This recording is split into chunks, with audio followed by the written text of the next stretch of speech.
ஆழ்வார் எம்பெருமானார் ஜீயர் திருவடிகளே சரணம். அஸ்மத் ஆச்சாரியம் திருவடிகளே சரணம். ஸ்ரீசைலேச தயாபாத்திரம் தீபக்தியாதி குணார்ணவம் யதீந்திர பிரவணம் வந்தே ரம்யஜா மாதரம் முனிம். ஸ்ரீமத் கிருஷ்ண சமாஹ்வாய நமோ யாமுனசூனவே யற்கடாட்சைக லக்ஷ்யாணாம் சுலப ஸ்ரீதர சதா. மன்வேகாளிங்கே மணவாள மாமுனிவன் பொன்னடியாம் செங்கமல போதுகளை உன்னிச் சிரத்தாலே தீண்டில் அமானவனும் நம்மை கரத்தாலே தீண்டல் கடன்.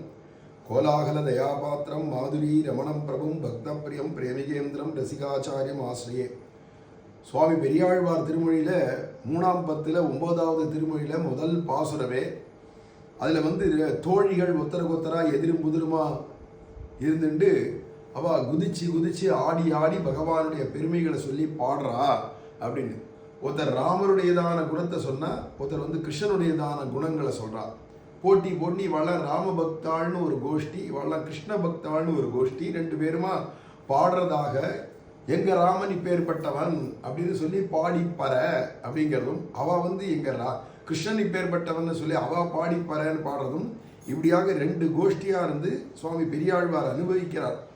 ஏன்னா கோபிமார்களே ஒருத்தருக்கு ஒருத்தர் ராம குணங்கள் கிருஷ்ண குணங்களை பேசிக்கிறதாகவோ, அல்லது எங்கேயோ ஒரு இடத்துல அயோத்தியிலேருந்து வந்ததான பாகவதாலும் பிருந்தாவனத்திலேருந்து போனதான கோபிமார்களும் ஒருத்தருக்கு ஒருத்தர் சேர்ந்து உடனே ஒருத்தருக்கு ஒருத்தர் பாட ஆரம்பிச்சுட்டா அவ பாட்டுக்கு பாடிண்டே இருக்கா.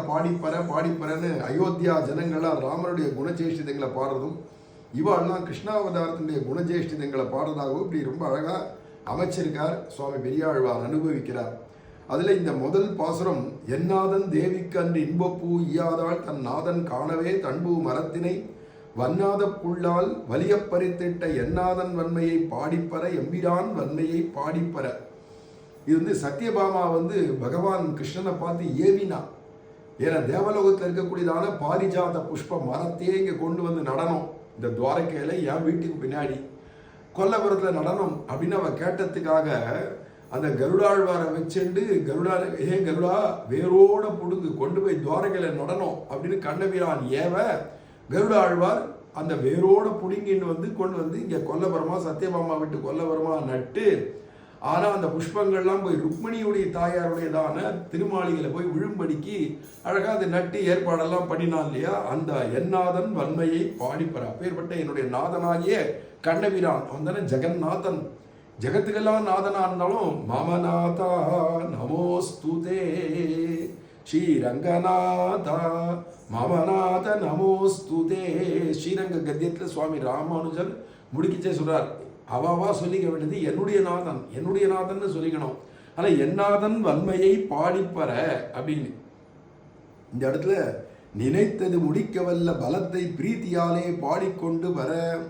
அந்த எம்பெருமான் எதை சங்கல்பிச்ச பிரகாரம் அந்த காரியத்தை முடிச்சிருவோம். அகடித கடனா சாமர்த்தியம் உடையதுனால எதை நினைச்சாலும் நினைச்சபடி பூர்த்தி பண்ணக்கூடிய அப்பேற்பட்ட பலம் உடையவன், அதுக்கேற்ற பராக்கிரமம் உடையவன், அதுக்கேற்றதான பரிகரம் உடையவன் அப்படிங்கிறதுனால அந்த எம்பெருமான அப்ப யாருக்காக பகவான் சங்கல்பம் பண்றானா? பக்தாளுக்காக தானே.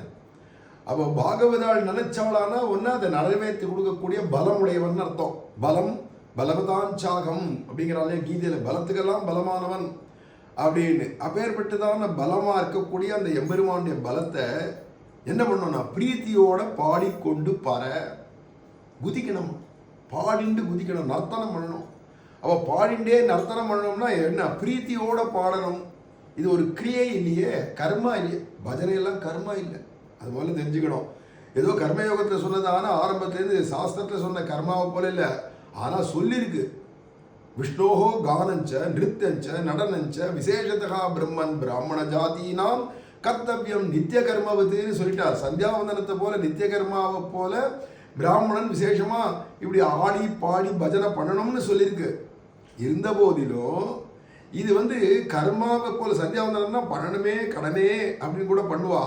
ஆனால் நாம சங்கீர்த்தனை கடனேன்னு எப்படி பண்ண முடியும்? பிரீத்தியோட என்ன பண்ணணும்? பிரேமையோட ஆடி பாடி குதிக்கணும். அதுதான் ஆர்வத்தால் பாடாதார் அப்படின்னு விட்டார் இல்லையா. ஆர்வத்தோடு தான் பாடணும், இல்லைன்னா அது பாட்டே இல்லைன்னு விட்டார். பிரீத்தியாலே பாடிக்கொண்டு பர அப்படிங்கிறார். அதில் பகவத் குணத்தை பிரீத்தியோட பாடணும் அப்படிங்கிறது இங்கே சொல்றார். அதுக்கு அடுத்தது எம்பிரான் வன்மையை பாடிப்பற அப்படின்னு திருப்பி ரெண்டாவது தடவை சொல்றார். அதே வரியிலேயே ரெண்டாவது சொல்றார், எம்பிரான் வன்மையினா வன்மையை பாடிப்பற என்று மீளவும் சொல்லிட்டு, ஒரு தரம் தானே சொல்லியாச்சு, என்னாதன் வன்மையை பாடிப்பற, திருப்பி எம்பிரான் வன்மையை பாடிப்பற.